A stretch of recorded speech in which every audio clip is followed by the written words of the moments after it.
Ladies and gentlemen, boys and girls, smarks and marks all over the world. Grab a seat or take it easy on your feet as we set up our gear. Lend us your ear. Because your boys, King Mac, MILLI, and J Classic are about to put on some podcast action. So get psyched and turn to the smart side. Because Smark Psychology Podcast starts now.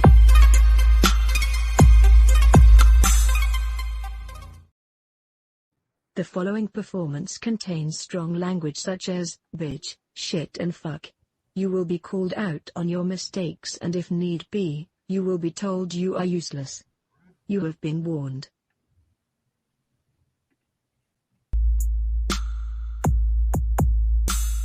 Yo. Yeah. You have been warned. You have been warned. You have been warned. But if you ain't heard the message, you already know how this shit go. You already know what it is. It's Monday. It's Monday. It's Monday. Smart Psychology Podcast, Season 3, Episode 140. And it is time to collect with the bounty hunter. You feel me? Hey, when y'all get into the room, y'all already know what to do. Share this thing up everywhere because you know what I'm saying. We thank y'all for listening. All y'all on the audio side, on the audio side, on the audio side, on the audio side. Whether you be listening on iHeartRadio, you know what I'm saying? Whether you be listening on Amazon Music, whether you be listening on Apple Podcasts, Spotify, Anchor, all that, or whatever other audio platform you're listening to us on. We thank y'all. We thank y'all.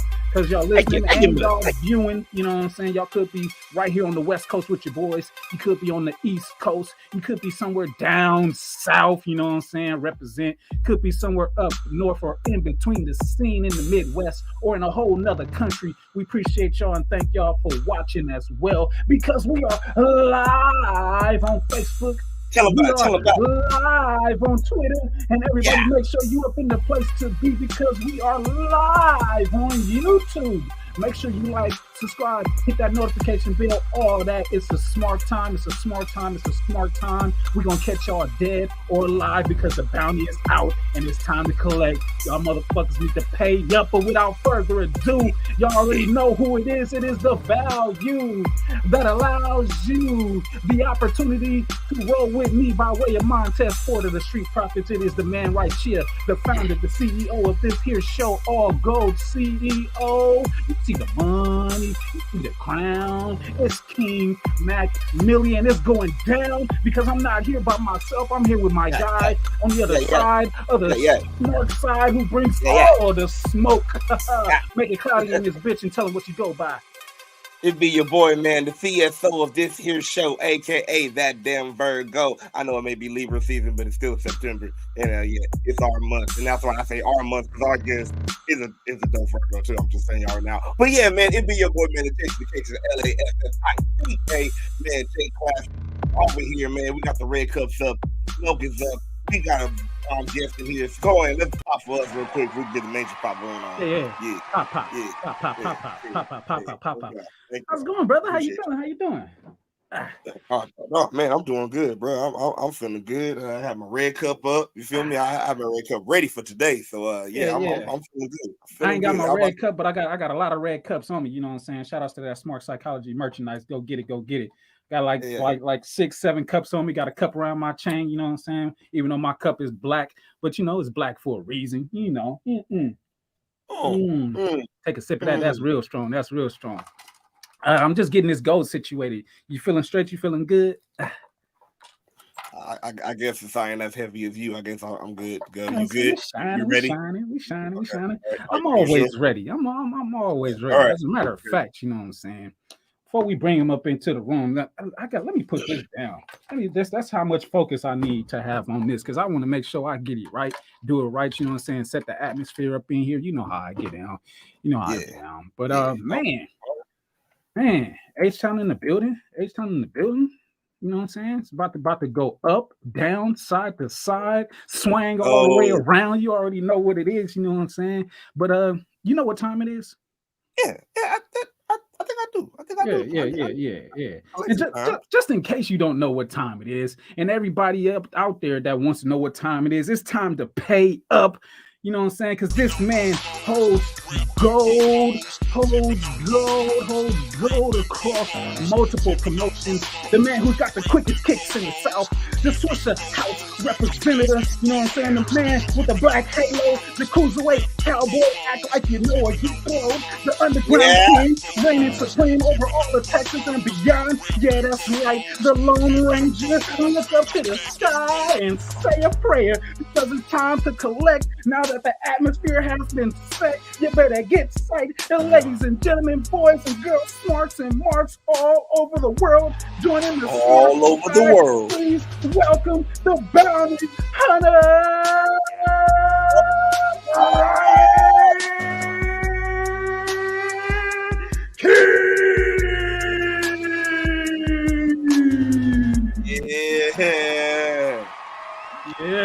Yeah. You got me scared already. You got me scared. You got me scared, man. Don't. He came in with just like, hey, bro, we out here. You had the intro popping. I had to show up, dog. Man. Showed up and ready for the violence. I was like, man, wait, hold on. Showing up and about to show out how they do down there in the H-Town, man. I know we on the West right now, but much love to the H, you know what I'm saying? Much love down South. We get to poppy, you know what I'm saying? That connection is always fire. My dad from Cali, my dad from San Francisco, so you know it's all love. Word. Then it's already connected. It's connected. Yeah, yes, sir. How you feeling today? Oh, I'm good, man. I heard y'all had some red cup therapy going on, so I went ahead and did a little H-Town supportive. Had a little white therapy with your boys. You know, toast to y'all for having me on the show. I appreciate it. Cups up, indeed. Red and white cups all the way around, all the way. Yeah. Well, I want to ask you what's in that cup, but then again, I want to just let it be a mystery. You know what I'm saying? Oh man, you know what we sip down here, man. I'll just say that, man. Oh man, a little bit of that perp. You know what I'm saying? A little bit of perp, maybe a little bit of brown. You know, a little bit. Yeah, I ain't got no perp in my cup, but I for sure got some brown. And I'm unfamiliar with this brown, so we're gonna see what it do to me. You know what I'm saying? That's what's up. Gonna see what it do to me. From one king to another king, indeed. Crown to you. Yeah, nice crown too. I appreciate that, dog. Oh man, this is a lovely crown. This is a crown that's connected to you by proxy. You know what I'm saying? We're gonna get into it a little bit in quite some time. But the bounty hunter, Bryan Keith, the man that's taken the internet up by storm. How does it feel? Man, I tell you what, I feel proud. I feel very proud of the fact that something that I wanted to do for my whole life, from a kid till now as a grown man, has allowed me to travel the world, get myself in crazy, situations, good situations, not really too many bad situations, thank God. But like for instance, PCW got the Rose Bowl show coming up, and yes, who would have I'd ever wrestle in the freaking Rose Bowl without professional wrestling? So I'm proud, man. I'm proud. It's things like that popping off in my life, and I'm ready for it all. Oh yeah, and that's gonna be a killer show. You know what I'm saying? Catch a different episode a little later on to catch the card that's going on. But it's a crazy card. It's gonna be crazy. I can't wait to experience some wrestling in the Rose Bowl. You know what I'm saying? Just man, Pasadena. Pasadena stand up. I guess Cali stand up. You know what it is. We got a Pasadena out here in Texas too. We go hard. Yeah. How far are you from Denton? I got some family out in Denton. Bro, I'm about like maybe 4 hours from Denton. God damn, Texas is so damn big. Texas is huge, bro. Y'all roads is crazy out there. I ain't never seen traffic go so many other ways different than how I go out here. And y'all got 6 lanes going every other ditch, each lane, like getting the far right to get on the freeway or get in the middle to drive. It's confusing this shit. I don't like driving. No, that sounds like a lot. I haven't been there yet, and that sounds like a lot. No, it's a lot going on. I'll tell you that. And then on top of that, they're always doing construction, so it's even worse. Oh man, see, I can't do it. The few times that I've been out there, I was just like, I'm not driving nowhere. Yeah. When San Antonio, it's too much. It raises my anxiety levels. Oh, I feel that. I agree. Do you do a lot of driving around there? Man, yeah, I do, bro. I do a lot. Thank God, I've been traveling a lot more throughout the United States, so my dates ain't too Texas heavy. But when they were Texas heavy, man, I was traveling everywhere. I was driving wherever I was getting a booking at. And now, I'm mostly out of Dallas. I just wrestled in Corpus Christi this past week. Shout out to Texas Wrestling Cartel, a new company coming out this really cool people in Corpus Christi. And of course, I wrestled for Booker T's Reality of Wrestling and New Texas Pro in Houston, Texas. And so the drives are like relatively close now. It's not nothing too far out or anything like that. But yeah, in my younger, career, I was driving anywhere I go, man. Man, I mean, that's what the grind is all about, right? It takes grinding to be a king, so you know that. Oh, you know it. Yeah. So just to get started, you know what I'm saying, had to pop that cherry real quick. Welcome you to the Smark side and everything. Professional wrestling, man. Yeah, I said it. You know I was gonna go. You know I was gonna do it. You gonna pause me? You gonna pause me this episode? You got it. You just this is good. See how many more I push that button. See how it goes. You might have missed your opportunity. But professional wrestling, Bryan, what was your first memory of it? So what got me initially into professional wrestling was my uncle. I had an Uncle Mark on my dad's side that whenever I'd stay with him, my parents would leave me over there while I would work, and I'd watch wrestling with him. Like, on he had the Coliseum videotapes.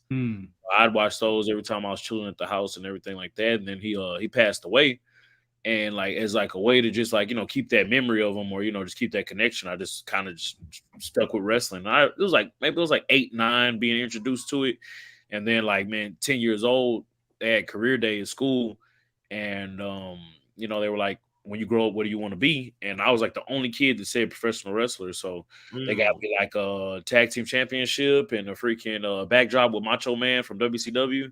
And I was over here posing with the Rock's eyebrow and shit. And was like, man, when I grow up, I want to be a professional wrestler. And I just stuck with it, man, only because really it was the only thing that just, I guess, interested me. I guess it started with my uncle, but it continued and it's still to this day. I don't even watch regular shows or nothing like that. I just watch straight professional wrestling, bro. I might watch some Mandalorian every now and then or some cowboy films, but yeah, that's the only thing that gets me going. So when you first stated that you had that dream to be a wrestler, how was the support from your family since day one about it? Like, what was there any pushback at first, or was it just always all right? We got your back on this. No, never. Yeah, my parents did not want me to be a professional wrestler. I was How is that always the case? Bro, well, I was a straight A student in school too. So I was like, I graduated like number 20 something out of like 700 something kids, like super high up there, bro. And like even my teachers were like, man, you want to be a professional wrestler? Like, what the hell is wrong with you? Why are you trying to do this? But that was the only thing that just, not to be cheesy, set my heart on fire, bro. Nothing would literally just get me going as much as professional wrestling would. I'd be wrestling in the backyard with my homies, like just all day, like bro, for hours upon hours, man. And it's like I always woke up and felt the same way about it, even if I was messed up or hurt or sick or anything. It was just the one thing. And I like to think that God puts stuff in people's hearts for a reason all the time. And it's, I can't ignore that. If He put that on my heart and that's what's calling me, maybe that's my calling, and I've been running with it ever since. Definitely. I mean, like we all backyard wrestled a little bit. I think we came up in the same era, you know what I'm saying, getting down in the backyard, front yard, whatever. However, I just didn't keep up with it.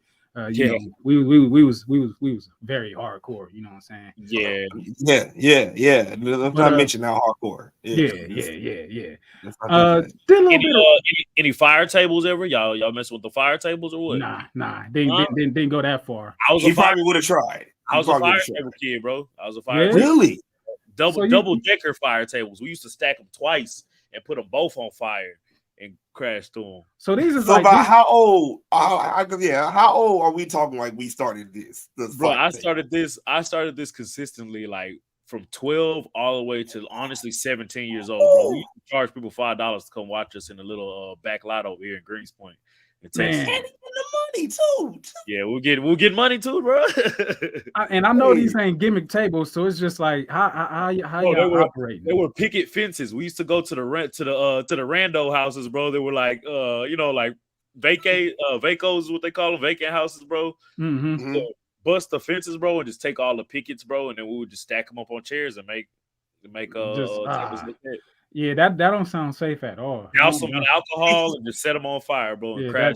And that fire don't go out when you crash through, right? It's just well, thank God we were in like a grass lot, bro. So like, whenever we would do fire tables, it usually be on a day where it was like it rained maybe a couple of days before, so we were safe about it. Gotcha. If there was a way to be safe about it, I guess. But it's like I want to do a fire okay. spot. It's like it didn't rain, bro. We can't do it today. Exactly. Yeah. We in Texas too, so it don't even be raining that much. So it's like, bro, summertime we ain't doing fire tables that much. It's too dry, bro. It's way too dry. What are you doing? Exactly. Man, I did a little bit of research, as I always do. You know what I'm saying? And from time to time we drop a couple of pictures in here and whatnot to just get a little feeling of what's going on. But since we're talking about the beginning of wrestling's for you and everything, this image right here, what does it do for you? Ooh, that's what got me in professional wrestling right there. That's that image right there is what got me in professional wrestling. My uncle had a Coliseum video, and it had the Undertaker. I don't know who he was facing. I don't even remember what event it was. Giant Gonzalez, I believe, at one of the WrestleManias, like WrestleMania 9, I believe. Okay, well, that's what it was. And he had that on a Coliseum video, bro. And that image is what's ingrained in my brain. That image to me is professional wrestling for me. Undertaker with the culture. And I remember seeing him and be like, I want to be exactly like that guy. And it's crazy, too, because I never even knew he was H-Town dude, bro. It's not even like I was like, oh, I want to follow his footsteps because he's a Houston guy. Like, just as a kid seeing him, I remember him being like, man, that guy is super cool, But that's literally the image that got me into professional wrestling is that right there, man. This right here? That right there, man. Yeah, man. That is fire. I got to remake that, man. I got to get the man with the black halo with a vulture. Woo!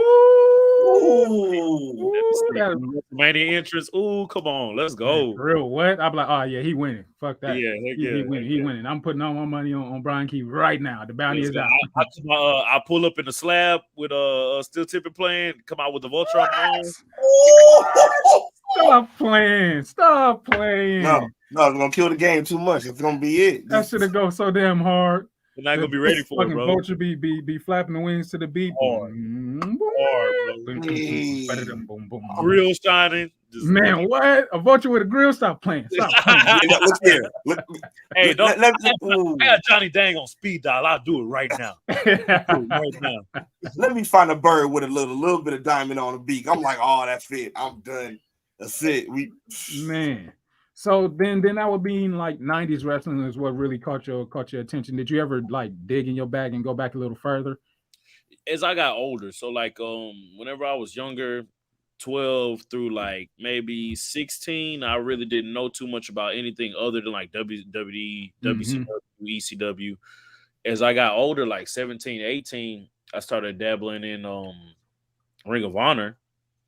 And that's how I found out about Bryan Danielson. He was like one of my favorites of all time, so I was always watching his matches. And then I stumbled upon the match with him and Jushin Liger. I didn't know who Jushin Liger was at the time. I'm just like, man, Bryan Danielson wrestling this Power Ranger dude. Who's this Power Ranger? Yeah. I look him up and then find out that he's super cold. Legend. And bro, that was literally the door of opening me into Japanese professional wrestling. Was literally Bryan Danielson wrestling Jushin Liger. And ever since then, I've been hooked, man. Like even to this day, Japanese professional wrestling is my preferred wrestling to watch. Man, I didn't know too much about it at that point either, like more than what you knew. But when I seen Jushin Thunder Liger in WCW, it was just like, oh yeah, everything about it, GOAT status. Yeah, that presentation, man. Yeah, heck yeah. I'll even say too, for some of the people, because like you still have some people that don't get what the aura is around New Japan or the New Japan style of wrestling. What would you say to the people that just say, what is the draw to it? I'd say just Japanese professional wrestling as a whole, it's they like to say it's like a struggle through emotion and like pretty much like a story being told through the struggle. I enjoy it because it just shows how you can watch something that you know for sure. So, professional wrestling, we live in 2023. We know what professional wrestling is. But at the same time, when you watch Japanese professional wrestling, it never crosses my mind that it's maybe scripted or that what I'm watching right now is, may not be something that's previously planned or something like that. Like, it honestly, it just loses me. I watch the wrestling and I get lost in what's happening. It's like a fantasy world. And I feel like that's what for Japanese professional wrestling does for me when it captures me that much, you know, it's really good. You know, not that American wrestling don't, because I mean, there's been some matches where, you know, I watch American wrestling and they do the same thing for me, or even like World of Sport type wrestling with catch as catch can style or anything like that. You know, I enjoy Lucha Libre, all this other stuff. I enjoy stuff, but a lot of the matches that I enjoyed or that just made me feel a certain type of way was definitely with Japanese professional wrestling. And it was really because the emotion I feel like is shown throughout the matches. And, you know, not only that, but the attention to detail. They always like everything, the costumes, the production, the storylines, everything is super attention to detail. And they, I feel like they reward the fans. You know, if you're a fan and you're a diehard fan, they do a bunch of things that's going to reward your fandom the whole time. And that's why I appreciate about it. And I was going to say, like, the atmosphere of New Japan Pro Wrestling, their audience and things of that nature, they make it easy to slip into it if that's what you're looking for. If you're looking to get into the psychology of wrestling and everything, they make it easy because they're attentive like that. You know what I'm saying? They ain't making noise all throughout the whole show or whatever. Like, spots that's really supposed to matter, they react to those even more than how we do in American base. Like, I always be so disappointed in our fans. Like, I know that some of us exist, but it's like we don't be catching it and we don't get it the way that they do in other countries. And it just be like, if we could just get on their level, because we get way more than they do or whatever, they appreciate it way more than we do because we're just so accustomed and used to it. It's just, y'all miss so much, so much shit falls through the cracks. So much. Yeah. There is honestly, the people are honestly also students of the game too. I feel like not that there's no American fans that aren't like that. I just feel like the Japanese culture takes their time to actually invest in what they watch and actually enjoy what they watch. And a lot of people in America sometimes just go to the events to say they were there and they just buy the ticket to be on their phone the whole time. And it's like, bro, I'm gonna start doing y'all like Dave Chappelle and make y'all lock the damn phones in the pouch. Man, for real. Like right when you come through the door, all right, we checked your ticket, take this pouch. Yeah, go ahead and take this pouch. Go to security. Put your phone up in that mug and just, you know, be a true fan like we all were. Right. Got us, yes. You know? Before the internet was the internet. Yeah. I think that's the main thing too, because like I say also it's refreshing about watching like a New Japan show or, you know, any wrestling in Japan, because it still feels like the crowd is not trying to be in on it and it's not in on everything too. They're just like, again, just enjoying the show for what it is. Like it you know, it makes it easier to be a fan like that too. Like, okay, we're all together like, oh man, what's going to happen in this match? Instead of thinking, well, who booked it? And, you know, trying to worry about all the rest of the stuff that, you know, like I said, I'm not a wrestler. I'm not going to be asking, you know, hey, you know, why did he use a snapmare here? I don't know. I'm not going to ask this question. It ain't for you to worry about. To be real, if the story is being told properly and you following the story in the ring, that's a question you ain't got to ask because you know why. That is true. He's working over the neck, or he's had neck problems or whatever. This we like in the first quarter of this match, and okay, maybe he just setting up something later. Like that's gonna be something that, and it pains me to be a part of the community that does not appreciate wrestling in the truest form that it should be appreciated, especially being here in the States. But it's like, I know it's people out there because I exist. You know what I'm saying? Classic exists. You exist. So it's people out there that catch it and appreciate it. But it's like the shit that we got to deal with in order to appreciate it in the right manner, the right way. It's wild. It's wild. Training up in wrestling, though, getting started, like I've heard the story. I don't know if Classics heard the story, and there might be other people that haven't heard the story, but share with us what it was like getting into wrestling, first of all. So I started once I got out of high school. I graduated. I was trying to start before then, so I went to like a couple of seminars before then and a couple of practices. But I was gonna say my parents, but really more specifically, my mom was like, "You can't do nothing until you graduate." So graduated, and once I graduated, she was like, "Well, you can do whatever you want now. You graduated." I was going to college. Shout out to moms. Right, comes up to moms. Yeah, shout out to moms. Always, for real. I love my mama. Yeah. Love that. But so she told me I could do whatever I want once I graduated. I went to this school called Texas All-Star Wrestling. It's here in Houston, Texas. They've been around for like 30 years or something like that. Long time. A guy named Bob Murphy. He used to be a wrestler as well. And started there. Wrestled there for about 2 or 3 years consistently, and then was wrestling at a flea market at the time. and a guy that works for Booker T by the name of Kevin Bernhardt was doing some scouting there at the time at the flea market. And at the time, they were starting a cruiserweight division. So they picked up me, a guy named Javier Vega, which is a guy that still wrestles today, one of my best friends, and a guy named Thunderjet, which is Gino Medina, another guy is one of my best friends. Scooped us all three up, and we were going to be part of their cruiserweight division. But the cruiserweight division never started, and we just stuck around, kept helping out. And then from then on, we just pretty much stuck with Booker T since then. It's crazy though, because we got, I interacted with Booker T other times in my life before I started going to his wrestling school. But after I went to this wrestling school, like maybe 2 or 3 years at Texas All-Star, I made the transition to Booker T's. Got you. So was that like the end all be all? Is just like I got to be at Booker T school. I got this is where I got to be to get it started if I'm going to do it.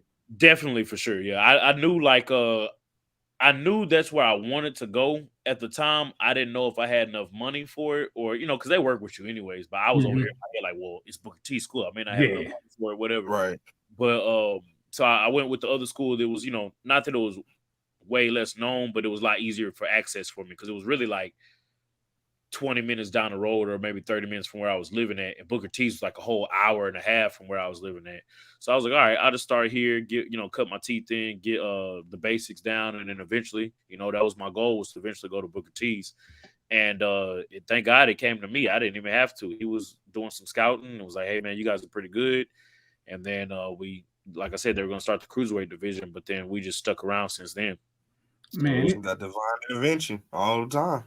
Feel like it was meant to be, because when things are meant to be, it finds you in the space that you're in. But just before you even got to that point, you spoke on seminars like Davey Richards. Yeah, that was my first dip into professional wrestling, was a Davey Richards seminar at Texas All-Star, man. Yep. That is crazy. That was around the time when I was starting to dabble in the Ring of Honor, so I knew who he was. I was like, yeah, I got to go learn from him. And I was about 16 or 17, went to the seminar, and it was me, my friend that I mentioned just a while ago, Javier Vega, and then one other guy that showed up. And the other guy was okay, but I feel like he just wasn't really – he didn't stick with professional wrestling. He probably just came because he just wants to try it out. But me and my homie Vega were the ones who just stuck around, and literally we were rolling around with David for like a whole 3 hours straight. And afterwards, he pulled us to the side and was like, hey, man, you two are pretty, good. Y'all might have a future in this. Y'all might want to stick with it. And we did, man, from 16, 17 years old, and just kept grinding, seeing what we get ourselves into. It's crazy because that same friend, Javier Vega, that I'm talking about, when we were about 12, 13 years old, maybe 14, we went to a Raw. Whenever we got out the Raw, they were giving out flyers for Booker T's Wrestling, PWA. So, and we were like, dang, we should go. One day it was like summertime, bro. We took my homie's parents' van. His parents, he's Mexican, so his parents weren't like, they taught him how to drive at a very young age and weren't really tripping on him like using the car like that. But my parents didn't know I was getting in the car with him like that. So we like 13, 14 years old, and we drove out to Booker T's in Pasadena. Whipping out. Yeah, just me and him in the van, bro. Straight whipping, like 14 years old. Went to the show, and then it started raining outside, and the lights, we left them on in the van. So when we came back to the van was dead, bro, and we were stuck in Pasadena at Booker T's show, bro, at like 14, bro. And I remember they came out and they helped us. Booker T even came out himself, like, to try to help us get our car started, and it didn't work. So he was like, I'll stay here. Y'all can stay in the back with the wrestlers, and I'll wait until our parents get here, to help y'all out. Now, did he know you or have any run-ins with you prior to that? Oh, at that was my first time meeting Booker T. Literally, it was my first time. Wow. Driving to his event in Pasadena, and then the van died. So literally, there was no. It was crazy, bro. It's crazy how you say stuff happens for a reason. Because literally, the van died, bro. Show was over. We go back to the van thinking like, okay, we're just gonna go home. Van died, so we're like, oh dang, what are we gonna do? We walk back in the building. Who's right there? The only person left to talk to help us? Booker T. Man. Wow. He was signing autographs for people, but all the fans were left. So he was just there, just kind of, I guess, relaxing after the show, taking it all in. And he was there by himself in the room, bro. And I walked up to him and was like, hey, our van, told him the situation with the van, that we were 14 and we drove there by ourselves. We were stuck. he tried to help us out, and then he was like, "Well, you guys are welcome to chill in the back until y'all family get here or whatever." And then that was pretty much my first interaction, bro. He let us chill back there. The Dudleys were back there. Umaga was there. Ooh, shit! And that's crazy because back in that day, like you don't get back into the arena after you leave. Exactly. Like, that was the crazy part, bro. Is that literally when it's done, it's done. You got to go. Let alone to like have an interaction with somebody like Booker T and then have him offer you that grace to come backstage and chill while you figured it out. Like that does not happen. It don't happen. So it was supposed to happen. It was meant to happen. Miss what that Lariat do? What's going on? What it do, Lally? Hey, speaking of that flea market, Lala know what's up. She used to beat people up in that flea market all the time. That's terrible. Lala beat people up everywhere she goes. All the time, man. She used to, it was her and a guy named Nemesis, man, that she was wrestling with too. And they were part of a group, and we were all in there. It was a bunch of guys down here. Ryan Davidson, Mysterious Q, like Kevin Bernhardt. We were all wrestling in that flea market, man. That flea market used to get packed with like thousands of people every weekend, bro. Like it was cool. It was a real cool first wrestling experience because, like, like for me to be a young kid, first getting my matches in, and have that big of a crowd to be able to work in front of, it was real fun. Yeah, flea market. Shout out to Lala. Hey, shout out to the sis. Yes. So let's so since we was going forward, let's talk about the atmosphere at reality wrestling, and like what do you think was the crowning moment that you had in reality wrestling for you? Man, you mean like as far as like bit, that's what's up. That's an early training photo of me whenever I just got they just decided to make me one of the head trainers at reality wrestling, and that was one of the first few classes I had right there, man. Just grinding, man, trying to get it in, and right now I'm still one of the head trainers here at reality wrestling.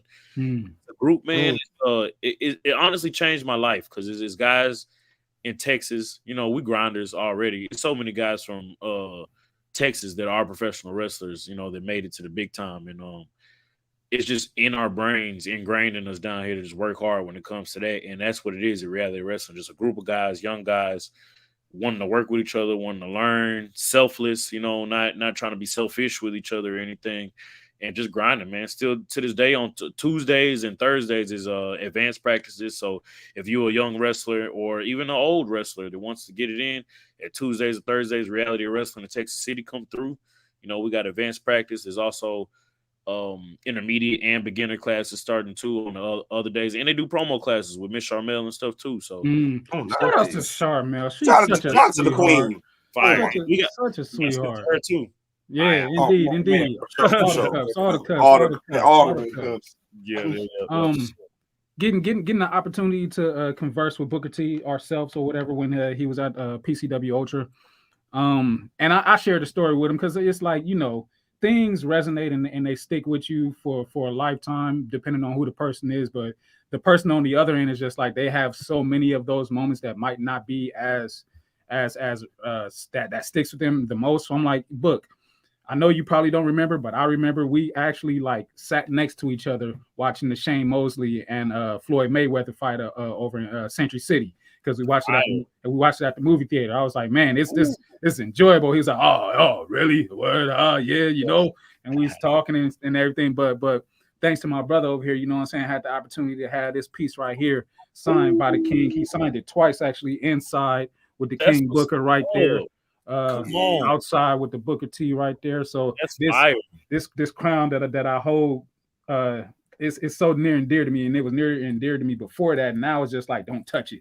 Don't touch my crown. But like, shout out to Booker T for doing that. You know what I'm saying? And then Charmel, she's such a sweetheart. She's just so sweet. She was there as well with him and everything, and took a couple of pictures with us. Just, you would think that people would not be approachable, but if you approach people like they are people, like they human, you never know what come from it. You know what I'm saying? Yeah. And bro, honestly, they like the thank you, Lala. I appreciate that. Yeah. I was gonna say, they honestly, bro, they're just that. They so down to earth, not like always willing to help people, always willing to go out of their way to make sure that I'm gonna be all right. Like I said, I was a 14-year-old kid and they ain't know nothing about me. And he went out of his way to make sure I was safe, gonna make it home, and you know, comfortable in where I was at. And still to this day, it's the same way. You know, like I've never felt like I couldn't be myself around them, and that's what I appreciate. Yeah. Some people that's from the roots, you know what I'm saying? It's still there. You know what I'm saying? You'll recognize it quick, you'll understand who's who and what's what. So, you know, it's always a good feeling to be around those type of people.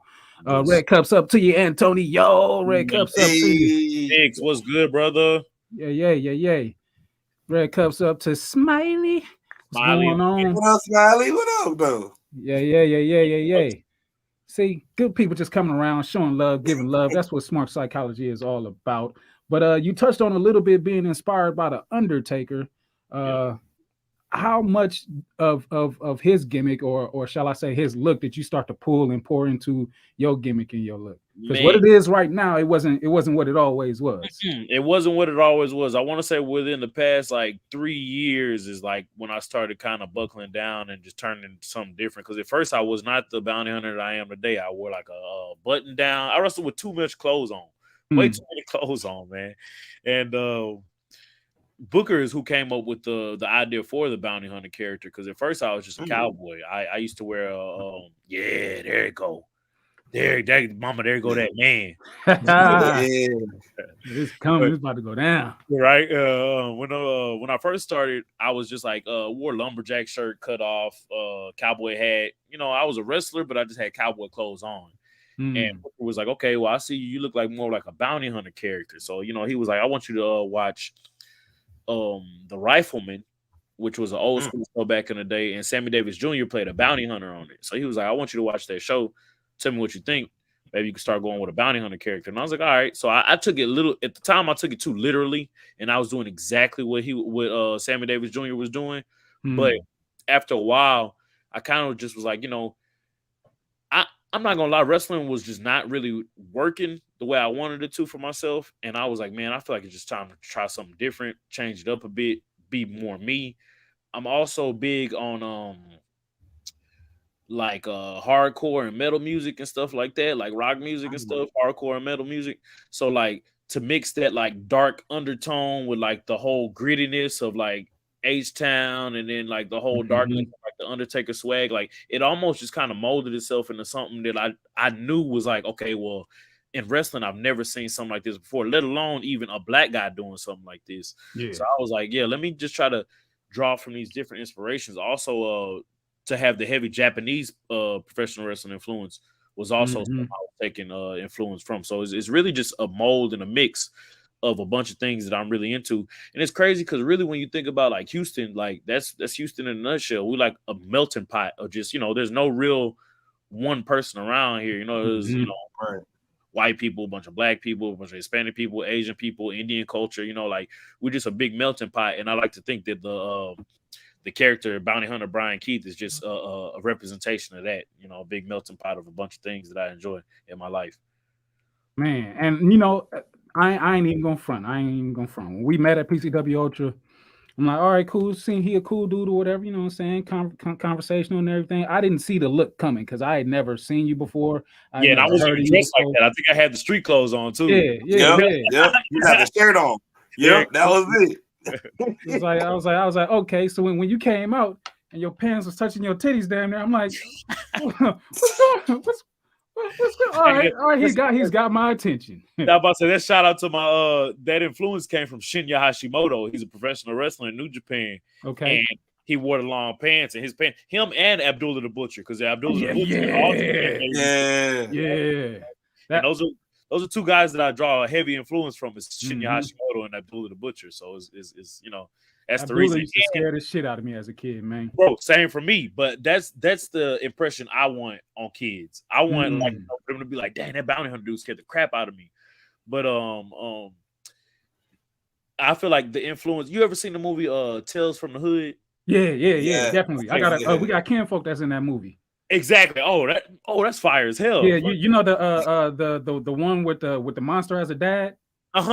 Yeah, the little kid Brandon. Yeah. That's fam. That's fam. That's fire. Mhm. Okay, so at the end of the movie, when homeboy is like, telling the dudes that they in hell and shit like that, that image stuck with me so much, bro, that like literally when I thought about my character and like how drastic or like how like deadly I wanted it to seem, that was like the scene that popped up the most in my head. Was like, bro, I want to invoke that emotion in people. Like, whenever they see the bounty hunter Bryan Keith, like I'm a bounty hunter.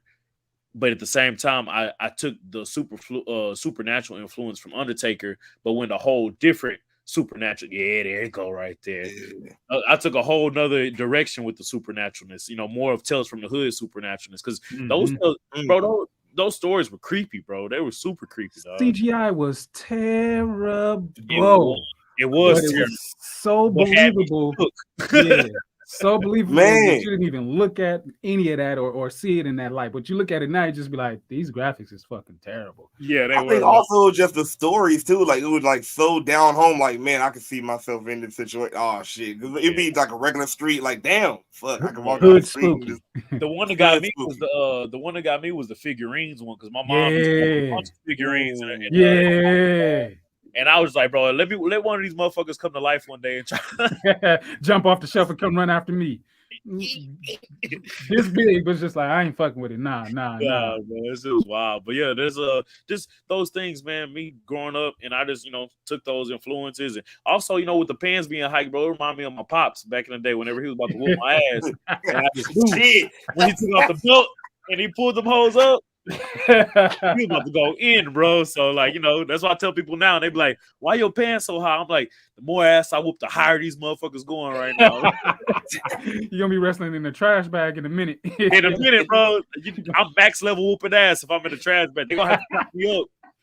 That gotta be a tour. That gotta be a bounty hunter tour. Like the more I win, the higher they go, and they just like, oh shit, shit. Oh, you know what? How hard was it to find pants that go up that high, bro? The thing is that literally, I feel like my gear makers think I'm a taller guy, bro. So honestly, they just make them higher, and then they be super higher, bro. Like I'm getting it now. I got a gear maker guy now that's like, he knows my size, my measurements and stuff, so he ain't making them too long. But at first, it was almost like a joke. I was like, bro, like, why my pants so tall, bro? Like, good lord. Like, you do know, like, what are you, 5'8"? Oh, I'm like 5'8", 5'9" on a good day. Like if I pray enough. Bro, what is? Hey, I'll give you this. If you start wrestling in some forces, it'll give you a whole nother inch. Oh, good lord, bro. But then I'll twist my ankle wrestling in some forces. Bro, I don't know how the Usos be doing it, bro. They be in the ice white, killing motherfuckers, bro. Super kicking people going in. I'm like, man, even when he be doing the slide, I'm like, how your ankle not hurt? Okay, the Air Force. You need ice. Bro. Kudos, bro. I wish I could rock some Air Force Ones and do that, but we over here tripping because they creasing. Yeah, no, it ain't nothing to Usos. They ain't worry about creasing no Air Force Ones, man. That's just the week's Air Force Ones. That's the Air Force Ones for that show day, Yeah, these are the ones we crease. These are the ones right here. we got other ones. These are creases. Man, speaking of Usos, shout out to the whole Samoan family, dog. Yeah. Real talk. Shout out to Jacob Fatu. Yeah. Zilla Fatu. Shout out to him too. My boy Zilla. Everybody. Smiley got a question for you. She said she meant to ask when I saw you on Friday, why does your poncho smell like incense? That ain't incense. that's the incense. Yeah. It's the incense working. Yeah. High quality CBD. Very high quality. But speaking of which or whatever, we talked about your gear and pulling your look together. What is your what's your mindset before each and every match? Like, do you have a ritual? Like, what do you get into in order to come through that curtain and be the bounty hunter? Yeah, so I'm definitely like I'm stretching the whole day, just straight stretching, trying to get my mind right, drinking coconut water. I stay drinking water, just trying to hydrate because it's hot as hell out here in Texas. So most of the time I'm always like dehydrated like a mug. So I'm stay drinking coconut water, eating fruits, just trying to stay with high energy because a lot of the times dealing with the show days and the travel and just random occurrences all the time. Like, I feel like that'll drain you before you even get to the ring. That's what I'm saying. And especially if your match ain't until like 8 o'clock, 9 o'clock, 10 o'clock, maybe, like you just kind of waiting the whole day in anticipation for it. So it really does kind of drain your energy. So I just try to stay high energy, stay loose. So, I ain't like getting too cold or nothing like that. And above all, just make sure my mind's sharp. My mind's ready. I ain't really thinking about nothing that I got to do. I'm always thinking about like what's happening right there in front of me, the task in front of me, who I'm wrestling, how I can make this experience for these fans. Just that an actual experience, because a lot of times these fans be going and no offense to them. I know I did make the comment earlier that fans be on their phones a lot during the show and they need to pay attention, but sometimes these wrestlers ain't giving them nothing to pay attention to. So it's like, you got to go out of your way to make sure you giving these people, they pay their hard-earned money to be there. And if you on your phone the whole time, then that's telling me that you're not enjoying what you're watching. So what can I do to make it to where you're going to go home and you ain't going to want to be on your phone the next time you're at this professional wrestling show. So just thinking of things like that that's going to definitely set me apart or make me more of the experience for the fan as a whole, Man, I feel like you give that in every element, like unexpectedly too, like not even like on your head or nothing like that in a positive way, but it's just like from your look. And then like when you came out to Still Tipping, it was just like, oh, what? Like I know we out here in the West, but we get down with the South music and everything. So when that started coming through the speakers, I'm like, I don't know who it is, but they got me. I'm with it. I'm for it. I'm gonna have to do one of these walkouts with you one time at PCW Ultra. Just for sure, man. Just swinging. That's it. That's all I gotta do. That's it, man. Hey. Classic. So, what you got? I'm gonna say, speaking of the music side, I'm gonna ask this question first. When we were talking about getting ready, is there certain music that you listen to get you mindset ready? I listen to a mix, bro. It's really what I'm feeling that day. Me being a North Side Houston kid, and I'm sponsored by Swisher House. I grew up listening to Swisher House a lot. I wasn't really familiar with the SUC Screwed Up Click side of Texas. Houston, Texas, because that's South Side. See, there go Michael Watts. Shout out to Michael Watts, DJ Michael Watts. That's North Side. Houston is really Swisher House. SUC is the South Side. So I didn't really listen to too many Screw tapes. DJ Screw is the originator of chopped and screwed music, screwed and chopped music. So as an adult, I find myself now trying to listen to Screw tapes, just to catch myself up or get that true, Houston, Texas screwed and chopped feeling. Jamming some old Screw tapes, educating myself up on that, or my all-time favorite artist, rap artist is Pimp C. So I'm always jamming. Man, hell yeah. If we talk about like rappers nowadays, I'll be listening to Big Crit and Crit go hard, and then I forget his name, bro. JID. Okay. Yeah, he go hard.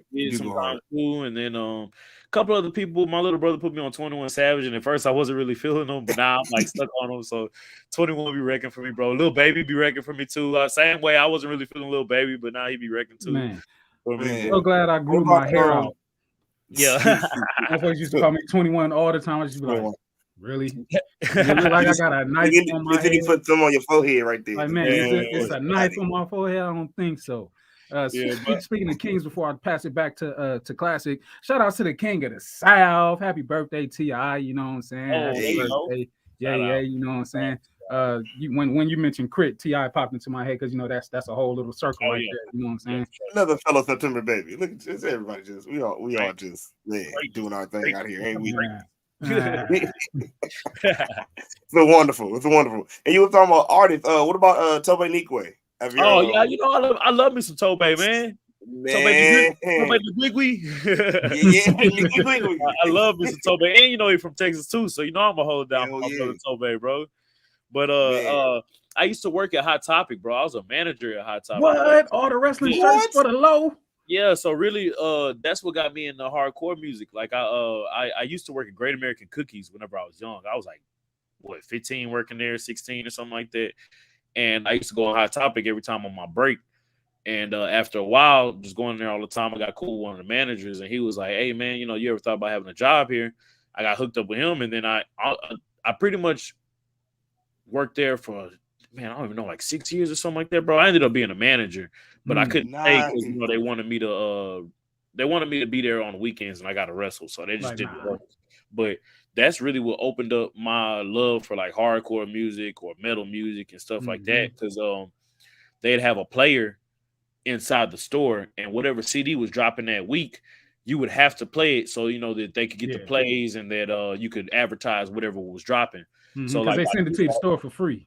Exactly, they send it to your store for free. So you just listening to everything of that week that's dropping. So by default, I'm listening to hardcore music, metal music, pop music. I'm listening to everything, honestly. But I started jamming more the metal and the hardcore music, and I was like, oh, this shit kind of jam, bro. So after a while, I started getting into that, and then of course, between my pops and my moms, listening to old school music with them and stuff. Like my palette for music is pretty large, bro. I listen to pretty much ain't too much stuff I don't listen to. Except for country, but even then, there's some country that jams a little bit for me every now and then. But for the most part, I listen to everything. You take your horse to the Old Town Road. Yeah, it's crazy, bro. Because every time when that song came out, bro, people were just wearing me out with that song, dog. They were just singing that song. Even when I was like on shows, bro, fans were just singing it. Like, I'm gonna take it. Hey, I'll tell you though, Billy Ray Cyrus went ham on that mug though. That boy had the bar. I was like, "Oh, sir, you all right?"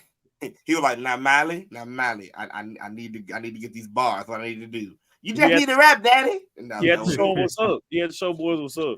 Man, speaking of horses, how can you still count how many times you've ridden a horse? Bro, I rode a horse twice in my life. Once as a child at the oil ranch on a field trip. Second time was just recently at House of Glory, bro. And I'd never have rode a horse as a grown man, dog. Shout outs to Hog. But this is crazy. No bullshit. I was just telling this story. I was talking to G a little bit earlier, and we was talking about horses and everything. And just like you, I've only rode a horse twice in my life. Once as a child, and then one time last year in Cancun. And I was like, yeah, that's probably enough for me. Like, probably good. It was a wild experience, especially because I hadn't rolled one in forever. The first time I rolled one, it was somebody who was with a rope, guiding me. Oh yeah, same. Second time wasn't like that. It was a trainer. Taught you Yeah, he taught me how to do it, and he was like, "Go ahead." And bro, I tell you what, horses are pretty much like big ass dogs, damn near, bro. Because they are like, this horse was cool. He let me pet him.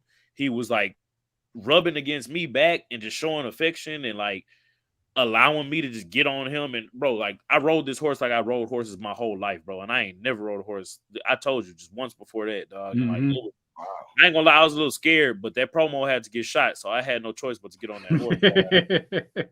Yeah. You gotta do a lot of retakes on that promo. No, bro. That's the crazy part is it was no. I tell you, bro, it was weird. It was almost like some Thor shit. Like I had a hammer and like it was like, bro, like I was just like fulfilling my role in life, bro. Like I just got on the horse, threw the poncho over that hoe, and was just like, it all came full circle. Like, yeah, we in this bitch, bro. It was fire. The video is pinned on my Instagram if you ever watch it, bro. But just know, like, it was a very talented camera dude. I don't know his handle or his name at the moment, but House Glorious who set it up, and bro, it was beautifully shot. It was easy to do. The place that we went to was a place that they train horses for like movie roles and stuff. So like they used a lot of the horses at this stable were for John Wick movies and so they super trained. Bro, they were super trained, bro. When I mean this horse was like a dog, bro, it was legitimately like a dog. Like they would just let me get on his back and ride him, bro. Like Clifford or some shit, bro. Like this amazing, bro. I was a little scared, but then I warmed up to the horse, and then homeboy taught me how to get on. And once I got on, and he showed me how to do it, bro, it was a wrap, bro. It was a wrap. Yeah. I was like, I damn near want to take this horse home back with me right now. Like, man, I was real. in New York, and I'm a Houston dude. I'm from Texas in New York. I'm out of Texas in New York on a horse, just going riding horses. It's kind of comfortable. I like this. Right give it one kick, pull back a little bit, and just get that giddy up on. It's like, yeah, we're exactly what it was, bro. That's exactly what it was. I was on that mug, bro, steering that hoe and everything. And the dude who was in charge of seeing the horse or making sure he was cool, he was off to the side, like not even nowhere near me, bro. I'm over here riding this mug like he my horse, bro. Like it was real cool experience. It's crazy because you know you want to build that type of chemistry with the horse because it's like, all right, horse, like I'm fit to get on you, so let me come over here and be your friend. Let me introduce myself. Nothing crazy, please. Let me talk to you. You know what I'm saying? I named my horse Kentucky Derby. That wasn't his name, but I gave him a nickname quick. All right, KD. We're gonna do this. All right, Ducky. My horse's name was Peter Pan, bro. I was like, okay, because he came with a horse named Tinkerbell, so they named him Peter. They always got mates. They always got mates. I was like, and did they have his mate in front of him or whatever to like keep the steering or? I don't think so, bro. I don't think. Well, maybe I'm not sure because I just never asked where Tinkerbell was, but it was a bunch of other horses in there. So I mean, that could have been the case. They usually line them up one by one in front of with the women in front of the male or whatever. If I remember right, but yeah, it was pretty cool. It was fire. It was definitely an experience. Something I'll never forget, bro. You plan on riding? I named my horse Seabiscuit. Just in case it rain, I'm like, let's go Seabiscuit. Come on! Like I was man, it was fun. Then there was one time. One time he ran and scared the shit out of me because then he was like getting towards the cliff and I didn't know horses do the stop yet. So I'm like, hey. And then the trainer dude was like in the middle of where we were. So I'm like, hey, don't you see? He kind of going towards something. So I didn't know he knew how to stop. He was just like, calm down. I'm like, what you mean calm down? I'm close to it. So yeah, not to get off subject, but you were there then for Junior Brotherhood. Because that was okay. So yeah, that was the time when we rode it when we was younger or whatever. And they didn't teach us too much, nothing. They had people with the string pulling us along and everything and stuff. So I was just scared. I didn't want to get kicked by the horse because my cousin got kicked by one. So bro, yeah, that's lights out if you do, bro. I feel like you would. Yeah, I was just like, ooh, that's why I was like, I'm never getting back on a horse again. But I overcame that fear. So just wanted to ask and see, do you see yourself getting back on a horse at any point? Oh, easily, bro. I'm trying to go hard like all these wrestlers back in the 80s, 90s where they had like this big bank. I'm trying to get a ranch and have me some horses, bro, some cows, sheep, all that. Get this. You on the horse with the vulture. With the vulture. I just pull up. Just pull up. Stop playing. Like, what? With the rattlesnake on my hat. With the rattlesnake. Man. Speaking of rattlesnakes, you ever had any experience with any of them? Not no rattlesnakes, thank God, bro. Not a real one? Yeah, but not no rattlesnakes. Nah, only interaction I ever had with a rattlesnake is the one on my hat, bro. Thank God. That's crazy. That is crazy. Let's see what else we got here, man. I could touch on that for a little bit. PWI just dropped, you know what I'm saying? PWI 500. You know, we kind of stuck at 251, but this year, you know what I'm saying? We moved up a lot, yeah. Yeah, we moved up a lot bunch this year. Moving on up. A whole bunch, all the way to 102. Ooh, baby. 102. Nicknamed the Bounty Hunter, got all the gold on there. I mean, we gonna get to the gold, but you got a list of people, you know what I'm saying? Mike Bailey, Rocky Romero, Josh Alexander, Shane Taylor. Shout out to Shane. What's happening, bro? How does it feel to be ranked on PWI, first of all, and then to have made the jump that you've made for this year? Yeah, man, it's a blessing and an honor, bro. I remember going to Kroger, Target, Barnes and Nobles as looking a kid. For that magazine, bro, running to get that damn magazine. And when I was a kid, I wasn't buying it, so I'm in there while my mama was trying to read as much as I can. Trying to get it all through. Yeah, in there. And that was hell, even until I got old enough to have a job, man, I started subscribing to the PWI and getting it sent to the house and everything like that. I don't have it now just because I got other bills to pay, so I kind of checked out on having that PWI bill, but. Be in that magazine that I grew up, reading myself, researching myself. That's how I found out about a lot of professional wrestlers today, through that magazine. Yeah. Be a part of that magazine is definitely historical. It's a blessing. It's an honor. And I appreciate it, man. I want to be, the issue that one is, I think I was on the issue before the PWI dropped. They had, what's his name? Matt Cardona on it. And I had, shout out to Righteous Reg. He did a spread on me, Righteous Reg Roundup, at the back of the. I think it's this month's PWI. I got like a section in there, but one day I want to be on the front, man. I love the front. Oh yeah, yeah, heck yeah. It's definitely gonna happen. Yeah, it's an amazing feeling, man. This is just like it's surreal, definitely surreal, but it's something that allows me to be like, you know what, the stuff that you think ain't real in your life, you need to just put it, you know, as long as my actions are matching my words and I'm working hard enough, it can happen right there in front of me. It's definitely happening because that's I view it. That's what life is all about, man. Mhm. You got those that talk about it, you got those that dream about it, wish about it, but then you got those that put the action to it. Like the hardest thing out here for people to accept is the word no and Yeah, rejection. yeah. You That's don't true. get that. You gonna get it. So Yeah. don't why run from it. I want you to tell me no. Tell me no because I know who I am and I know what I'm about. I know what I'm worth. So tell me no so I can prove you wrong. Yeah, Like, yeah. so you know what I'm saying? Like just putting it to it. Like I see you being there, man. You making strides, you know what I'm saying? One after another, you're gonna get that cover definitely. I mean, with everybody getting that hashtag off with sign Bryan Keith. Hashtag sign, You man. know That what I'm was saying? shout out to everybody for that because that was trending, man. Never would I ever have thought I'd be trending on Twitter for anything, bro. Man. Ever, man. And for that to be trending on Twitter at the moment, that was definitely a blessing and an honor too, man. That was cool. Definitely showed the support that's out there from me, man. I appreciate it. And it came about from such a moment. Go ahead, Classic.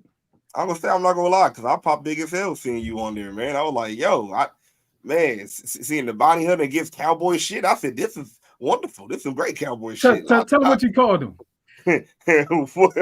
What you mean? Tell him what you called him. You said, all right, Hangman Page can have that cowboy shit, but this my cowboy. You know what I'm saying? This real red, cowboy shit. This red damn redemption right here. Yeah, that red damn redemption shit. This the real red eye, all right? This when everything just frees up. That's it. That's what I saw. So I was like, man, it was awesome, bro. Like just in this moment. Good. No, I was just gonna say, in this moment, what's the feeling like? Man, I was taking it all in because before that time, I hadn't really wrestled in front of that many people and really on that magnitude. Like I've never wrestled in an arena. I did the 205 live thing with TJP. Man, that was cool too. Yeah, that was dues, bro. It was a phenomenal moment, and this was the same. It was a moment because I never thought I'd see myself in that big of an arena doing that on that big scale, and it just showed me that if I keep working hard enough, I can continue to do that more often, really. So, I mean, it was definitely a motivation booster. At the time, I had that steel face on because I was just like trying to get in my head in the game, I was honestly when the bell rung, I told myself I'm gonna run up on his ass right now when this bell rings. And that's exactly what I did. Exactly what happened too. Just ran straight up in this shit, bro. But man, I was in the game, bro. I was ready to go, and man, I was honestly, when everything was said and done and was over with, I was very proud of what happened. I was very proud of how it was presented. The promo that happened before while he was coming out with the entrance was cold as hell. I felt like they did everything they could to make me put me in a nice light and just make me look like somebody. Yeah, because you didn't get squashed or nothing like that. Bro, it was amazing, man. It was really amazing. Yeah, people something online talking about I wish it was longer, all this. Man, I enjoy what happened. And honestly, I can't wait till I could get around and do more, man. Like it definitely woke something up inside of me, man, and definitely allowed me to have a glimpse of the professionalism that's required to be in that field. So I'm looking forward to a lot of that. Man, we were talking about the matches that you have had with life of people like Shane Taylor, and tell me how it feels being part of the representation that we get to see on screen, because that has been a big thing for us wrestling fans, especially ever since the hashtag Black Wrestling Draws and everything, and now literally you're part of that representation. When we see you, it's man, that's Black Wrestling Draws all the time, and this is the reason why. So tell me how that feels, man, being just a part of the just a representation in the culture. Man, honestly, it means a lot, man. It means a lot for me because for me to be I won't say a figurehead or a super symbol for that, but I mean, I will say I'll toot my own horn. I'm one of the guys as black wrestlers around here that is going hard on indies and doing it independently on our own. Yeah. So for me to just be going hard and for the community to be like, you know what, that's our boy and riding with me, it means a lot for me, man. And it definitely motivates me.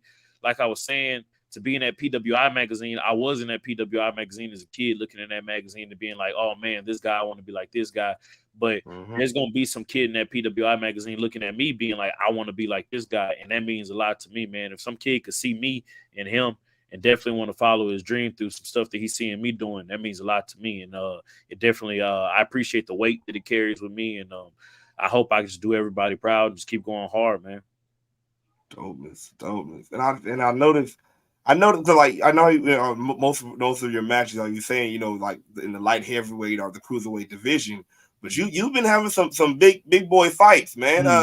Which one do you prefer? Do you prefer a more light heavyweight match, or are you like the what's it called, David and Goliath type of fight? Which one? Yeah, I'd say my wheelhouse is like light heavyweight, only because that's like the wrestling that I enjoy the most is Japanese professional wrestling, junior heavyweight type division.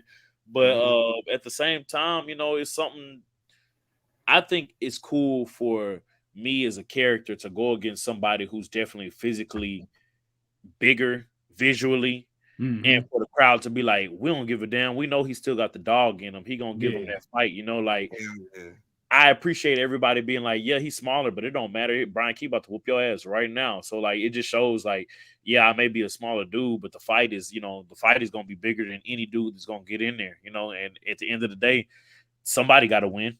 I don't know, you know, I ain't going to say it ain't going to always be me, because you win some, you lose some, but you live to fight another day.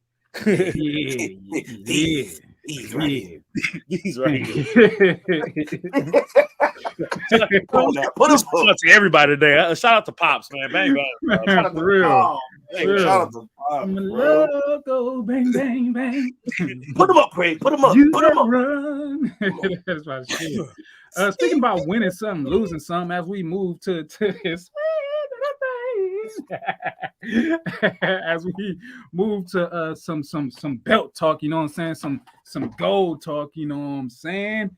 One of the belts that you did win, and you ended up losing this one right here. Talk about having big gold and the situation of you becoming the champ in this scenario. So that championship right there is for company in Dallas called VIP Wrestling. Been around for a long time. Another great company that I work for in Texas, VIP, ran by Lou Gotti. Very cool guy. Another black guy is doing really well in professional wrestling, has amazing students, an amazing school, an amazing product, and is a great professional wrestler. So shout out to him as well.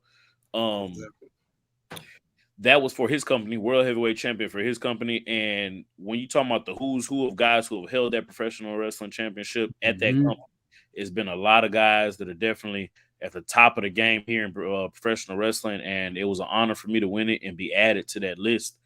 And in the midst of me being added to that list, I was going toe-to-toe with the man himself, Shane Taylor, man. Yes, and that guy, another guy, a beast, an animal. Yes, He's sir. amazing, and I learned a lot, enjoyed it. Had some of my greatest professional wrestling matches that I believe I've had, as far as just like storytelling wise and just like emotion and things feeling real and looking real, you know, like no question. You know? A lot of them are on Title Match too. So if you guys got Title Match Wrestling, check those out, YouTube, stuff like that too. But yeah, Shane Taylor is a great guy. Had great bouts with him and stuff like that. So, you know, it meant a lot for me to be the champion at that time. Another guy who I lost it to was JD Griffey, another black guy who's going hard, great professional wrestler, and doing great things today. So he's the champion now for VIP, and I'll forever be grateful for my opportunity and my time as champion there. It was great, man. But you know, there comes a time when you're champ, and then other times when when you're not. But right now, how many belts we got? I mean, I see 2 in the back. We got like 4, 5. That's 2 in the back. I got like 5 at the moment right now. You know, I got these are humble brag. I got like 5. You know, just like 5. The Freelance Legacy Championship. That's Chicago. Shout out to Chicago. Shout out to Freelance. Yes, sir. That'll do it. Look at that grill. Yeah, grilling here. Of course, this is what we all came here for. This is what we here for. Yeah. Ultra light heavyweight champion right there. Yeah, that's the one right there. Blessing has been an honor. I'm also champion at New Texas Pro. I've been champion for like going on 3 years or something like that, man. It's ridiculous, man. It's a legendary reign. Yeah, there you go right there. And I'm also champion at Time Bomb Pro in North Dakota. Time bomb. Let's see if I got that one. Yeah, Let's see right here. Oh, no, that's DPW. That's DPW. There we go. That one's from First Wrestling. Oh, man. I lost that one. I lost that one recently too. Got too many, man. Got too. You know, when you're the bounty hunter, I'm collecting left and right, bro. You just stick them in the bag. Just go. That's what you do, man. So I'm champion right now at Time Bomb Pro, and then of course the other one you just showed right now was the DPW National Championship. I won that from Andrew Everett just recently. Contended it against Shun Skywalker and one of the great talent from Japan recently. Wrestled him for it, and I'm just blessed for these companies to think that I'm the guy that they want to represent for them. And I appreciate the opportunity. I appreciate the competition that I've been getting, because really, I feel like that's what makes it what it is. The reigns are cool, the championships are cool, but it's the matches and the moments that you're creating with these people for these championships that really matters a lot. And it's allowed me to definitely up my game so much, so much. Speaking of just upping my game, period, I had the match with Mike Bailey for the Freelance Championship. That's on IWTV. I feel like that was the one that kind of started it a lot for me, as far as people seeing me as a main event guy and like being able to perform and at a different level, or bring a different, style or a different intensity to that to the main event. So you just got down with Warhorse too. Yeah, just got down with Warhorse. That was on Thursday. That was the past Thursday. For shout out to Buzzsaw Samuels. He had surgery. He had some surgery on his brain, and we were just raising money for the cause. Everybody came together, and it was for definitely a great cause. I wrestled Warhorse, and that was a banger. We out here for the. I had fans coming to me like, man, this was like a donation show. It was for a good cause. We didn't know you guys were going to be going out like that, but like hell yeah. Every time I go out, I'm going out like that. What? Always, and it's for the championships. We're not just gonna go out there and do something rinky dink. It's gonna be definitely something that you're gonna feel and appreciate and walk away from and be like, man, I remember this time I was there and seeing them get down. So Classico, what you got for him? Oh man, hold on, let me go back right here while I get this up real quick. There we go. But yeah, we were talking about the being on the independence and just the atmosphere that you bring, man. I saw one post and I want you to expound on it, because it seems like you really do have a good what's called rapport with reaching out to fans, and especially when it comes to the kids. I know with my son, I brought my son over, and he really connected with him. So what is it like when you see the kids and like connecting with them, on a certain on a level, man? How do you feel? It means a lot, man, because I was that kid. I was that kid that wanted to be a professional wrestler and wanted to interact with these guys. That picture right there was from a meet and greet. That was my first meet and greet from Reality of Wrestling, and it was just a regular meet and greet. It didn't really call for nothing special, but since it was my first one, man, I wanted to go all out. That PlayStation 4 right there is my own PlayStation 4, and I ran a WWE 2K challenge with the kids. And whatever kid could beat me in a WWE 2K challenge, I gave him a shirt and like stickers and pins and all that stuff, bro. And the whole day I was serving all the kids up. They thought I was gonna take it easy on them. Nah, not at all. I'm giving you the whole package if you win, dog. Like, this is not we're not giving out participation trophies, dog. You gotta win. This is costing me, sir. What do you mean? Yeah, I took a light on one kid before, and he made me feel like, oh, I ain't never doing this again, because he rubbed it in. I'll tell you a story about that. I was at the movies one time. They had a video game store in like this little movie circle where I was somewhere where I live at. And they were having a Guitar Hero competition, bro. I was going against a kid in the first round. I was like, man, I'm about to blow this dude out the water. Little kid waxed me, bro. Literally just mopped the floor with me on Guitar Hero, bro. And ever since then, I was like, never again, bro. Guitar Hero is a whole nother lane, because I'm used to here, like just have my hands here. When I've literally got to do a whole Guitar Hero is my game. I love Guitar Hero, but I could never get the fifth button because my hands don't work like that. So I was always playing on medium because it only had 4 buttons, and I was just on that. But for the competition, I think they had everybody playing on hard. So I'm like, all right, whatever. I'll try my best. This kid was killing me, bro, on hard. Literally was just like, I was like, bro, what is happening right now? Was y'all going at the same time? Yes, yeah, we were battling against each other. He just like look at him like, I don't know. Bro, He just he hurt me, bro. So literally for that challenge, I was like, nah, I know it's children like y'all out here that know how to play the game. So I'm looking for the one that could give me the smoke. And one kid did. He beat me, bro. I gave him a t-shirt, some stickers, some pins, and he beat the I think I called it a bounty challenge, 2K bounty challenge or something like that. So it was pretty cool. But I like doing stuff like that, man. I like interacting with the young fans, you know, like a lot of the times it's some of them their first time even going to something like that because maybe they don't have the money to go to WWE or things like that, you know. So it's their first time going to a show. And actually, whenever I see kids, man, like I'm there to make money. Yeah, we're all there to make money, but I give stuff away for free. Because when do you go to a wrestling show and somebody give you something? You know, like whenever I was younger, I used to have these cowboy hats that I'd wear to the ring, and it was like on some Bret Hart shit, and I'd give away my cowboy hat to the kids because I always thought to myself, like, they're always paying to get in, but when does somebody ever give you something at a wrestling show? So, you know, I used to give away my hats, but then I stopped doing that because I kept my hat on. Now I just got one hat, which is the Black Halo, and I can't get that away because, you know, that's the deal. But let you take a picture with it. Yeah, heck yeah. I see kids now, you know, I give stickers and pins and stuff like that just because, you know, I want them to feel comfortable and I want them to remember their time that they're at this professional wrestling show, you know, because it's not, you know, it may not happen often for them. So I definitely want a memorable experience for them. It's like you take that and you value that, man. I've been in the case where it happened for me, and I'm mad at myself. I'm mad at my younger self now because I didn't value those things when I got them as a child. WWF used to come out here to the city if to me it felt like every Saturday. We was always at the sports arena sitting front row, you know what I'm saying, had the connection and everything. I got a pair of sunglasses from Bret Hart one time, can't tell you where they at now. I'm mad at myself for that. So it's just like you but I still remember, you feel me? So it's like you remember things like that, and just to catch those moments with people that you look up to or idolize in a certain scenario, like that speaks volumes to the person that you are, to be able to do that for somebody because you were once there in those shoes as well. Yeah, for sure. Yeah.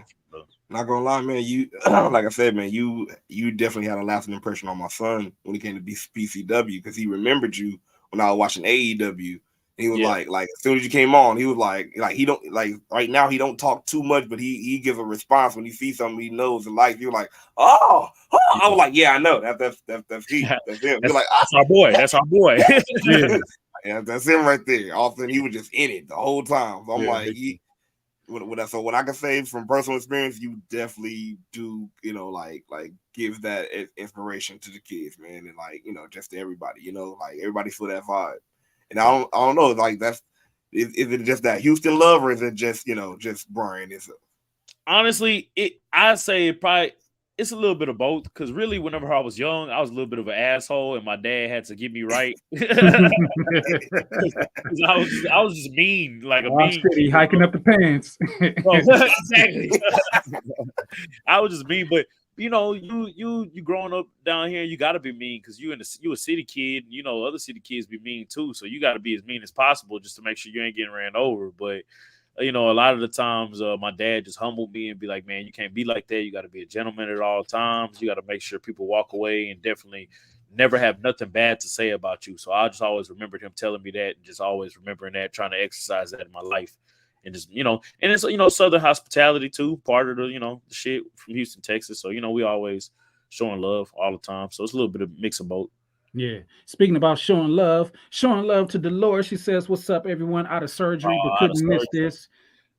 Prayers. Please. Yeah. You recover. Cups up to you. Recover indeed. All the cups. Yeah. But man, I mean, you spoke on it, getting to it out here in the city, out here in the land, you know what I'm saying? Cali, stand up. Ultra, stand up. PCW, Ultra, whatever, you know what's by, you know what I'm saying? We gets down, the greatest promotion out here in Cali. Nothing touching us whatsoever. Creature feature. Look at my guy right there in the middle of it all. in the middle of it all, you know, looking like a creature. Look at me, good Lord, man, ultimate. But you know what I'm saying? You get announced for the card, you know, defending that ultralight championship. You know what I'm saying? What's this going to be, the third defense now? I want to say I had one against Titus Alexander. Yeah, you won against Myron Reed. One against Myron Reed, and now Jack Carwood. And now Jack, so two, you know what I'm saying? Sponsored by your boys. Sponsored by your boys here at Smark Psychology Podcast. You know what I'm saying? We call it match of the night. Match of the night. We call it. You mentioned Myron Reed too. Shout out to Myron Reed, dog. We talking about people of color doing cold stuff, working hard, being independent, making this shit work for himself. Shout out to Myron Reed for going super hard. That's my boy. Definitely. What you got to say to Jack right now, man? Like if there was one thing that you needed Jack to understand about the bounty being out on his head right now, what would that be? I want Jack to know it ain't nothing personal. I love Jack. I think Jack Carwood is amazing. He is a phenomenal talent. Yes. What he does, I couldn't even dream of doing. But at the end of the day, when you're trying to take food off my plate, you're trying to take something that means the world to me. I'm gonna have to make you pay up, player. Yeah. Ooh. I ain't said that one in a minute. And once I seen that it was one of your tags, I was like, I'm gonna just go ahead and leave it be. But it's time to pay up. It's time to pay up. Get that money. Pay up. Pay up. It's time to pay up, baby. I already know what it is. Explain what it's been like being in PCW and being in Ultra and having your time there and things of that nature. Like, what has it done for you to be able to come all the way over to the whole I was gonna say to the whole other side, but it ain't that far up the other side. But being out here on the west side, you know what I'm saying, coming from H-Town. Oh man, it's amazing, man. Especially to work with the talent that's over there. They, you know, like as far as like top PCW books, top talent, whoever is like at the top of the professional wrestling world going today, you definitely gonna see them past and present on PCW, past, present, and future. Yeah, past, present, and future, exactly. And that's what I enjoy about it. The fact that there's no one better than anyone. You know, everybody's great in their own way, and we're just in the mix, interacting with each other. I'm hearing stories. I've always been a fan of Samael. Always. Sheik. Shout out to Sheik. Shout outs to Sheik. Shout outs to Jacob Fatu. Always been a fan of him. Shout out to Ooze. And to be that close with Sheik and be able to learn him and pick his brain and learn about or even hear about old stories. We were kicking it at the before the pre-show, and he's just telling me moments that he's met Stan Hansen, Terry Funk, all these guys.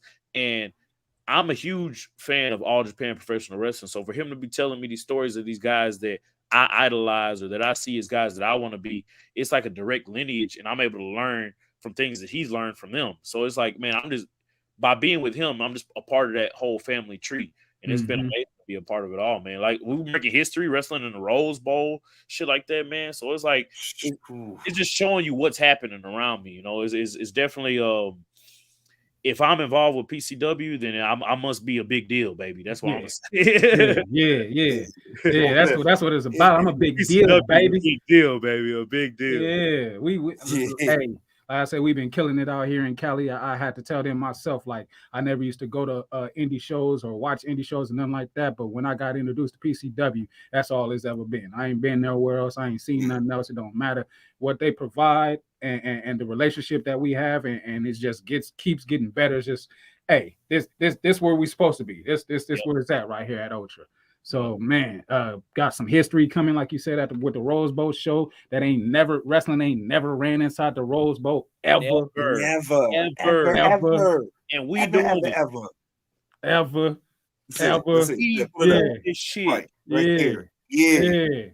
And I'm sitting on top, you know what I'm saying, carrying one of the major titles. Like, what's going on? What we doing? What we doing?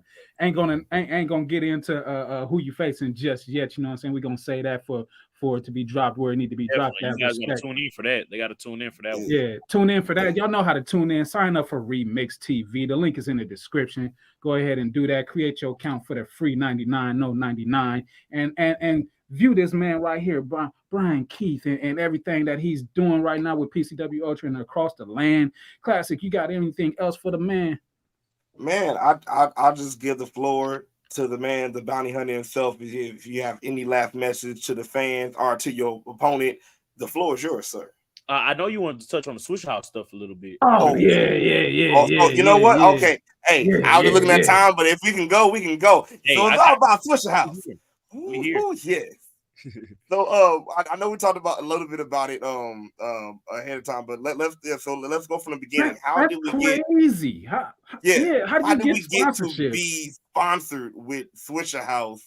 And it's like, are you still the only athlete or in like sponsored by Swisher House? Only ever sponsored by Swisher House. Only athlete ever sponsored, man. And it's been a blessing. It's been an honor. I myself have childhood friends that work with Swisher House, and I pitched it as an idea at the time, just throwing it out there, and they ran it by G Dash, and you know G Dash is the man in charge. He gave the okay, and at this point, it's been a working relationship with us both, as far as just being able for me to use Still Tipping, and then also be able to just get the word out there about Swisher House and vice versa. Them getting the word out from me, always reposting, always supporting, always going to these community events throughout Houston, Texas and stuff like that. They have like backpack drives for kids and Christmas drives for kids with the toys and sometimes the DJ events where they do pop-up DJ events and things like that. So it's been real cool to just be a part of it all and the movement. And Swisher House is definitely a staple within Houston, Texas when you talk about just rap music, period. So, to just be a part of that lineage is a real cool thing for me. It's a real cool opportunity. I like it because I can go ahead and bring different fans to both audiences. So wrestling fans to rap music and rap fans to wrestling. If I could do that and mix those cultures up and just get more eyes on both things, I feel like I'm doing a really good job, and that's what I'm working hard towards. And it's becoming a boom period right now with that mixture, because a lot of folks don't know it, but hip hop is always fucked with wrestling. Always. You know what I'm saying? From battle rap all the way across the board, you know what I'm saying? To where you listen to somebody's songs and you either see a championship belt or they drop in wrestling bars and stuff like that or whatever. Like, it's always been there. So 3 6 Mafia got one of my favorite songs, one of my favorite wrestling songs already. Like, shout out to Mark Henry. Let's go. Yeah. Like, somebody gonna get their ass kicked. Like, I never thought I would hear something as black as I was like, yo, this is some shit. Like, it's definitely a mix. Shout outs to AEW for putting it on the front street just a little bit more, you know what I'm saying, with the mixture of hip hop and wrestling. But they had an album. I didn't even know they had a whole album, bro. That was fire. Real dope. You go back in time and it was the whole rock and roll era, you know what I'm saying? Rock and roll with wrestling and everything. And that was cool. Wasn't nothing wrong with it. But like the culture really rocked with wrestling, heavy. So for wrestling to be able to show that love, and then for you to be able to be a part of Swisher House, because I ain't gonna lie. When I was making this graphic or whatever, cheap plug or whatever, I'm like I gotta put Swisher House on there somewhere, right? So I went and I'm looking at your merch and I'm like, okay. And then I went and I'm looking at Swisher House and I'm like, okay, but I didn't know until I did more research that you were actually signed by them, because I'm looking to like put the logo together and do everything and get it done. And I'm like, how can I get Swisher House in here? Like, I want to put the logo in here, but am I gonna get in trouble by that? And let me see. And then once I found out, I was like, oh, we green. A lot of people, it's crazy, bro, because a lot of people, I guess, wrestling people just be lying all the time. So I guess people lying. So whenever I was first, I kind of popped up on the scene heavy, like maybe about 3 years ago. Like WrestleMania Tampa was my first mix out of Texas, really.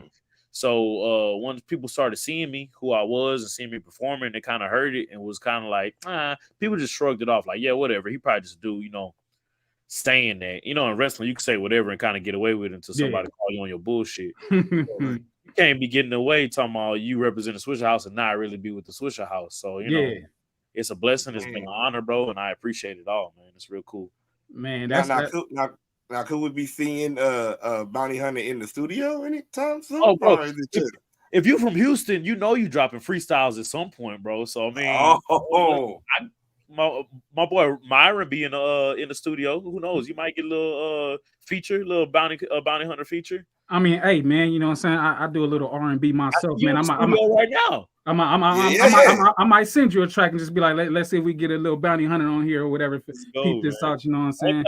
One time, Too Cold Scorpio thought I was he thought I sung like country music or something. He thought I was like a Stevie Ray Vaughan dude because he saw me with my hand backstage and he was like, "What's your deal, man? I know you wrestle, but he was like, you do anything outside of wrestling? Like you look like a musician to me. Like he thought I was singing. I was like, oh man, I wish I could sing Too Cold, but no. To get a what's your deal from Too Cold? Like what? Too Cold asked me what my deal is. Yeah. Speaking of that, like it's crazy. It's crazy, but it's not crazy. I want to say that it's divine. You've come across so many legends and so many prominent people in the business already. You know what I'm saying? Like who's if there's anybody that you can really what am I trying to say? Anybody that you can really just hone it in on, like who's giving you the most special words that you've held to your soul when it comes to professional wrestling and life in general? Like who's giving you those words? If we talk about life in general, it'd probably be my pops. You know, there's nobody out of the ordinary for me, but you know, my dad is definitely my dad and my mom, both of you know, just as far as getting my mental right and allowing me to do what I do today and just keep on driving and striving, definitely them. But if we talking about people outside like my family, it's definitely like Booker T. You know, he's one of them. He's my mentor, a guy that I looked up to and, you know, still learning from till today. And another guy that recently is Low Key. I got mixed up with Low Key. I wrestled Low Key. Yeah. And I just kept in contact with him. And he took a liking to me, thank God. And he's a guy that I drew heavy influence from with everything I do. Literally, my style is like mirrored from him, Davey Richards, Bryan Danielson, all those guys. And heavy hitters. Yeah, heck yeah. And to meet him and be even Chris Hero. Shout out to Chris Hero, my boy Chris Hero. Yeah, another guy that's just super influential. He's another guy that I've been mentoring under. Chris Hero, Low Key. These guys are guys who have been at the top of the mountain in professional wrestling and know what it takes. And I'm trying to get in their brains and learn what it takes so that I can be one of those guys. And they've definitely have been cool enough to allow me to learn from them, and I appreciate it all, man. Definitely, you ain't just in it just to be in it. You know what I'm saying? And it speaks values, baby. Yes, sir. Yeah. You ain't trying. You doing. You becoming. You becoming. It's developing. You know what I'm saying? Speaking of people that you've been in the ring with, in the surroundings with, and everything like that. Call one of this real quick. Like you and Mike Santana. Like it's going down. Ooh, Mike Santana. Shout out before we touch on that. Shout out to Eddie Kingston because originally it was me versus Eddie Kingston, but I understand injuries happen. I understand wrestling happens. Sometimes you got to take that break. It's a much needed break. A lot of the times people forget that we're humans and we still need to, you know, do what it takes so that we can still be surviving and be here on this earth. So shout out to Eddie Kingston.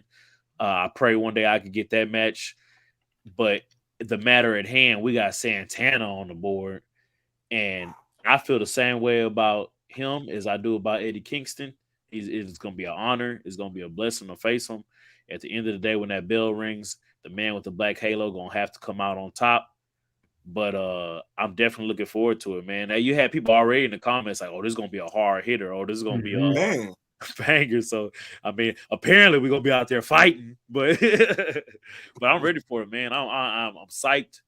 It's going to be my debut there at Warrior Wrestling too. I never wrestled at Warrior Wrestling before, so it's gonna be definitely a great time. Ooh, a match just popped into my head. You know what I'm saying? Just you and one that just blesses the industry time and time again. You know what I'm saying? I wouldn't be mad at seeing that one. It's got to happen at some point, right? Yeah, for sure. Yeah, like that was like. That the Kingston match getting announced was definitely like dream match stuff. And I mean the Santana one's right up there too, because he's a dude that could get down too. And I see all these guys at the top level that get down like that. And I want to be one of those guys. I want to be seen as one of those guys. So it's definitely still dream match status for me to go against Santana as well, man. So I had a match like that with Homicide recently, in 6, and that was another OG where I was like, man, I love it, man. I love it just mixing it up with these guys that I saw as a kid, just knowing, hey, that guy is hard right there. He don't take no shit, and I want to be seen in that light as a guy who's hard and don't take no shit. So to get these matchups and people to see me in the same light as these guys is definitely cool for me. Yeah. Mm. Classic, you got it, because I could go forever. You know what I'm saying? I could go. I got another one coming up. Not to cut you off, but I got another match coming up. Me and Timothy Thatcher at New Woo! Wait, whoa. So, Hold on, gotta get to I got it. one more for you. I got one more for you that's gonna blow your socks off, bro. Are you good? You got your socks on? You good? Hold on. wait a minute. My Wait, socks is on, wait. bro. I gotta. Okay, He they on. versus Masato Tanaka, bro.